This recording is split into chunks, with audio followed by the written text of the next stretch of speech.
Тайну исторического письма на казахском языке раскрыли в Казнете. В целое расследование вылился обычный пост с просьбой помочь разобраться. На казахском языке написан документ из 1945 года. Пользователь Facebook Данияр Турибеков на своей странице обратился за помощью к знатокам государственного языка и его истории.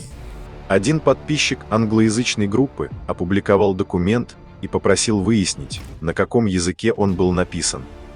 Возможно, письмо написали на фронте в 1945 году, но может я ошибаюсь.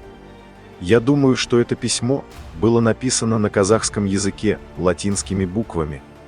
Нашел слова «ата», «анасин», «кунин» и имя автора казахское «Даулет». Однако моего словарного запаса недостаточно, чтобы перевести письмо полностью. Написал Данияр. При этом автор поста отметил, что показал письмо казахам, и они ответили, что это не казахский язык.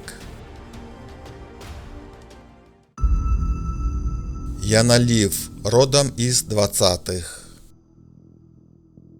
Между тем, пользователи соцсети уверены, что письмо было написано на казахском языке с использованием латиницы. Они даже пытались его прочесть. В комментариях каждый пользователь писал знакомые ему слова. Чтобы раскрыть тайну письма и доказать, что его писали на казахском языке, люди публикуют похожие документы. Пользователь Азамат Исмаилов привел общую суть. Дословно многое непонятно, но возникает такое понимание. Возможно, бывший военнопленный казах был в гостях у голландской семьи Схаутенов под Харлемом. Он жил у них в 1945 году с 7 по 14 мая и оставил запись в тетради хозяев дома, значит, это письмо хорошее. Он желает им добра и называет их дочь младшей сестрой. Однако Казнет не намерен на этом останавливаться. Есть намерение полностью и точно перевести письмо. Пока окончательный вариант выглядит так. Спарндамар Полдер. Дочери Филис Хаутина и примечание от Даулета Шамшиева. Я пришел к нему домой 7 мая 1945 года.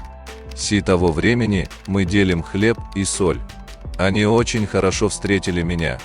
Ее отца и мать я считаю за своих родителей, ее же я принял как младшую сестру. Писатель Шамшиев Даулет. Некоторые предполагают пойти дальше и выяснить личность автора. Может, теперь найдем потомков Даулета Шамшиева? Естественно, возникает вопрос, вернулся ли домой автор письма и живы ли его родственники? Возможно, родственники автора ответят на все вопросы.